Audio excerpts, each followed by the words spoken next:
यह एक आम से परिवार की कहानी है लाओजिन, उनकी पत्नी और उनका छोटा बेटा। उनका सपना था एक अपना सुंदर घर। सालों की मेहनत और बचत के बाद उन्होंने आखिर अपना नया फ्लैट खरीद लिया। घर में कदम रखते ही सब खुश थे, लेकिन तभी बेटे ने कुछ अजीब नोटिस किया। उसने फर्श पर कांच की गोली रखी और वो धीरे धीरे बालकनी की तरफ लुढ़क गई।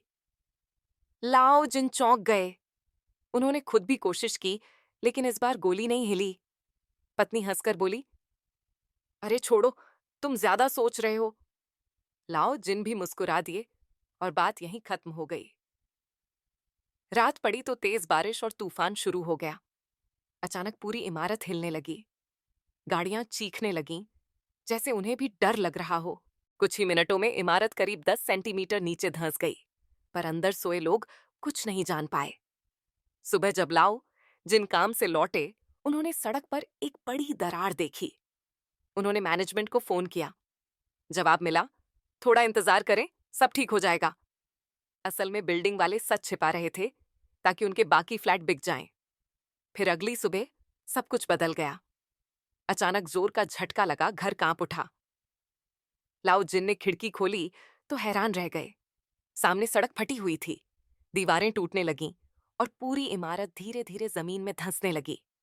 कुछ ही पलों में सब कुछ नीचे गिर गया, जैसे कोई विशाल चीज जमीन के अंदर समा रही हो।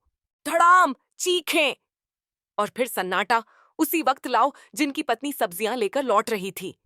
जब उसने देखा कि उनकी बिल्डिंग जमीन के अंदर धंस चुकी है, वो डर और सदमे से चिल्ला उठी। उसका दिल टूट गया। उसे अपने घर का नहीं, अपने पति और बेटे का डर था। अंदर लाओ जिन भागते हुए हर कमरे में गए, पर सब खाली। तभी अचानक ऊपर से एक कार गिरकर लिविंग रूम में आ गिरी। वो उनका पड़ोसी था। लाओ जिन ने उसे बचाने की कोशिश की, लेकिन कार नीचे फिसलने लगी। किसी तरह उन्होंने उसे पकड़ लिया। तभी किसी और कमरे से औरत की चीख सुनाई दी। वो दौड़े, सोचा पत्नी है, पर वो ऊपर के फ्लोर की कोई और औरत थी। अब बस कुछ लोग ही बचे थे। लाओ जिन सबको छत पर ले गए ताकि मदद बुला सकें, पर मोबाइल में कोई नेटवर्क नहीं था। सब चिल्लाने लगे, मदद मदद, पर उनकी आवाज मिट्टी और अंधेरे में खो गई। धरती के ऊपर रेस्क्यू टीम पहुंच चुकी थी। उन्होंने 80 मीटर तक खुदाई की, पर ऊपर से मिट्टी गिरने लगी, इसलिए उन्हें रुकना पड़ा। फिर उन्होंने ड्रोन नीचे भेजा। वो बीच में ही खराब होकर गिर गया, लेकिन संयोग से उसी गिरी हुई बिल्डिंग के ऊपर आ गिरा। नीचे फंसे लोगों को उम्मीद की किरण दिखी। सब खुश हो उठे, हम जिंदा हैं। लेकिन तभी इमारत फिर चरमराने लगी, धीरे धीरे झुकने लगी। लाओ जिन ने तुरंत स्टील की तारों का सहारा लेकर सबको पकड़कर सुरक्षित कर लिया। उसी समय ड्रोन फिर से चलने लगा और बाहर निकल गया। ऊपर पत्नी ने जब ड्रोन का वीडियो देखा तो उसकी आंखों में आंसू आ गए। वीडियो में लाओ जिन और पाइडीडीडोसी तो दिखे, लेकिन बेटा नहीं। रात में राहत टीम ने खाने का सामान और फोन नीचे भेजा। इसी वक्त लाओ जिनको याद आया, सुबह बेटा सब्जी लेने नहीं गया था, वो तो घर में ही था। उसका कमरा अब जमीन में बने गड्ढे में तब्दील हो गया था। उन्हें यकीन हुआ बेटा बेसमेंट में फंसा है। बिना सोच विचार के वो नीचे की ओर भागे। लिफ्ट का दरवाजा खुला तो इमारत फिर से हिली। एक बड़ी चट्टान उनके पैर पर गिरी, पर वो रुके नहीं। दर्द से कराहते हुए भी वो बेटे को पुकारते रहे, बेटा तुम सुन रहे हो ना। उधर बेटा सच में बेसमेंट में फंसा था। वो बार बार पुकार रहा था, पापा। जिंदा रहने के लिए वो पास के सीमेंट पाइप में चला गया, पर तभी एक और चट्टान गिरी और पाइप का रास्ता बंद हो गया। लाओ जिनको नहीं पता था उसका बेटा बस कुछ ही फीट दूर उसी पाइप में जिंदा फंसा है।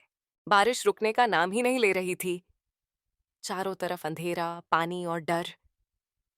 लेकिन लाओ जिन रुकने वाले नहीं थे। वे भीगे कपड़ों में कांपते हाथों से मिट्टी हटाते हुए बेटे को ढूंढते रहे। अचानक उन्हें जमीन पर कुछ दिखा। वो बेटे की छोटी खिलौना कार थी। लाओ जिनका दिल कांप उठा, आंखों से आंसू बह निकले और वे पागलों की तरह चिल्लाने लगे, बेटा तुम कहां हो। धीमी सी आवाज आई, पापा। लाओ जिन रुक गए। वो आवाज हाँ, वो उनके बेटे की थी। उन्होंने पूरी ताकत लगाकर पत्थर हटाने शुरू कर दिए। थोड़ी देर बाद उन्होंने दरारों में बेटे का चेहरा देखा, बिल्कुल डर से सफेद पड़ा हुआ। पापा बेटे दोनों रोते हुए गले लग गए, जैसे सारी दुनिया थम गई हो। अब वक्त कम था, इमारत कभी भी गिर सकती थी। लाओ जिन ने बेटे को पीठ पर उठाया और धीरे धीरे एक पाइप से रेंगते हुए ऊपर की ओर बढ़ने लगे। हर कदम पर पानी सरक कर नीचे जा रहा था। हवा तेज थी, लेकिन पापा का हौसला उससे भी ज्यादा तेज था। उन्होंने बेटे से कहा, डरो मत, मैं हूं ना। वो बारिश में पूरी ताकत से चढ़ते गए। कभी दीवार पकड़ी, कभी टूटे पाइप, कई बार फिसले भी, लेकिन फिर संभल गए, क्योंकि पीछे उनका बेटा था, उनकी हिम्मत। आखिरकार वो छत तक पहुंच गए।